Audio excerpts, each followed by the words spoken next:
love. And so, and to all of you down there on Earth and around Earth, we love you from the moon. Imagine to be wandering in the vacuum of space, far away from everyone you have ever met and from everything you have ever known. Picture to turn around and seeing your planet, Mother Earth, drifting away from you. You that are floating weightless in a small spacecraft designed to keep you alive among with 3 other people. You are where your species is not supposed to be, going on full speed towards the moon, ready to become the human that has been farthest from Earth in the entire history of life. And as you are traveling full speed in the coldness and silence of the deep black space, you still manage to feel the warmness of love in your heart.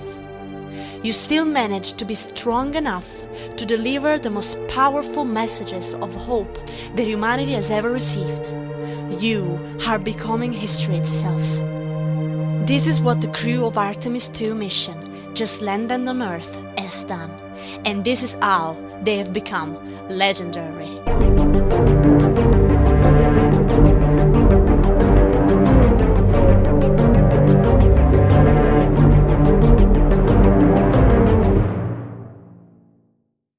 Christina Cook, 47 years old, born on January 29th, is one of the 2 mission specialists of the mission. And she's also the first woman that has ever been sent on a deep space expedition. She is an extraordinary scientist. She has also worked in Antarctica and she's already been to space on the NASA Mission 61 on board of the International Space Station. But as we already know, this mission is totally different and unique. She is a sporty person that believes in chasing your dreams and is astonished by the vastness of the universe and of our planet itself. Seeing her drifting around the moon, as a young woman myself, has given me a sense of hope that I've never felt before in my life. She has talked about how hard it is to often be the only woman in the room, but also how we shouldn't be scared of stepping up, or speaking out loud, or even of believing that people do believe in us, and that we can really achieve whatever we want. She has conducted lots of experiments in this mission and has taken astonishing pictures of the Earth and, of course, of the moon. She is now part of the list of women that have changed the world. Even if she had said numerous times that this is only the beginning, it's history itself that shows us how this kind of people are the ones that change everything. They matter so much. To me, the moon, it represents history. It is a witness plate. Everything that's ever happened to the moon is still written on the moon. Jeremy Hansen, 15 years old, born on January 27th, is the second mission specialist of the Artemis 2 mission and the first Canadian to ever be sent on a deep space mission. He grew up in a farm where he learned the meaning of being hard-working. He has been dreaming about going to space since he was a little kid, making fantasy trips around the globe in his tree house. Once he grew up, he became a fighter jet pilot, and he learned along the way that in this kind of field, nobody is alone, and everybody is extra important in the contribution that they give on a specific mission. He talked about how extraordinary it is to set goals as high as going to the moon, and to Mars one day, because things like this bring humanity's most brilliant minds and people together. And they make us wish for a better future. Not only wish for it, but also working hard to achieve it. He is the living proof that working hard for your dream, it's always worth it. No matter what, if you work for it, you will eventually achieve it. I've also learned from my indigenous mentors that they refer to the moon as Grandmother Moon. So you've probably heard of Mother Earth. They use Grandmother Moon because Grandmother Moon is responsible for the water in their community, just like the moon moves the water around the planet, affects the tides. Victor Glover, age 49, born on April 13th, is the pilot of the Artemis 2 mission, and like everybody else in this crew, he is extraordinary. Since he had been up there, he has been delivering quotes so powerful that the entire humanity stopped to listen to him. He has even flown the ship for an hour and a half by hand, doing something incredible. He has talked precisely about how hard he has dubbed himself, being the first person in his family not only to go to college, but also to get an engineering degree, and then to become a firejet pilot. He thought that the only thing he was actually good at was playing basketball.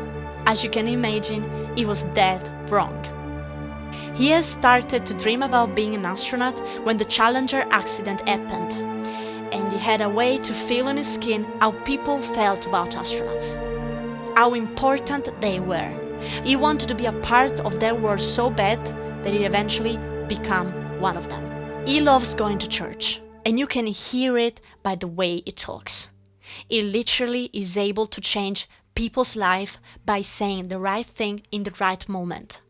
This is what he said during Easter while he was up there. You guys are talking to us because we're in a spaceship really far from Earth, but you're on a spaceship called Earth that was created to give us a place to live in the universe, in the cosmos. I think maybe the distance we are from you makes you think what we're doing is special, but we're the same distance from you, and I'm trying to tell you, just trust me, you are special. In all of this emptiness, this is a whole bunch of nothing, this thing we call the universe. You have this oasis, this beautiful place that we get to exist together. I think as we go into Easter Sunday, thinking about all the cultures all around the world, whether you celebrate it or not, whether you believe in God or not, this is an opportunity for us to remember where we are, who we are, and that we are the same thing and that we got to get through this together. If you were lost and couldn't find the way or couldn't feel God, I'm sure that these words healed your soul. What an incredible feeling. Reed Wiseman, 15 years old, born on November 11th, is the commander of the Artemis 2 mission. He sees the moon as a connection between all human beings. They can see her wherever they look at the sky, no matter who they are or where they are. He has become a Navy pilot after that he had grown up with jets flying up his house all the time, and that his older brother joined the Navy. He said that the moment of freedom that flying gives to you is incomparable to anything else. The public resonated with the personal story of the Commander Wiseman because what he decided to share with all of us is a burden that nobody should carry on their shoulders. In fact, he lost his wife, Carol Wiseman, at 47 due to breast cancer in 2020. And since then, he had to grow his 2 daughters all by himself.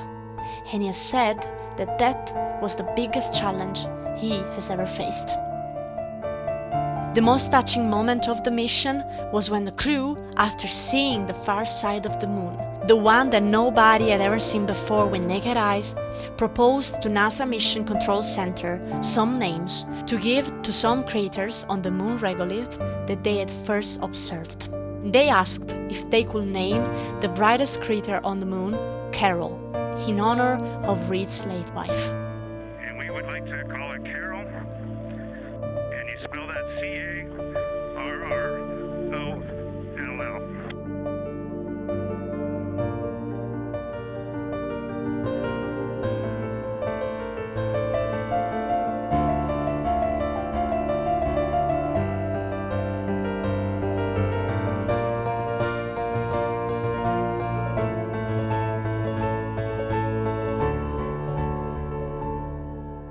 This is what it means to love a person for life, to never be without them, even if we can see them, to love to the moon and back twice, so deeply to write it in the stars, in front of the eyes of the whole world. Now, This mission, without a single doubt, irrevocably changed how we look at future deep space missions, making them possible, making them a reality. But as you can imagine, this wasn't a video about science. Not only just that, at least. This was a statement about what it means to be human. In such a difficult time, where war is everywhere, where we still can't overcome our different visions on politics, in a time where water, a house, a healthy family is not taken for given, this mission changed the world.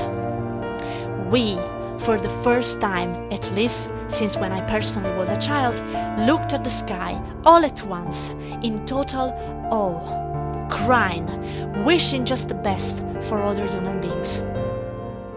For 10 days, the differences between us, sex, skin color, or anything in between completely disappeared as they should.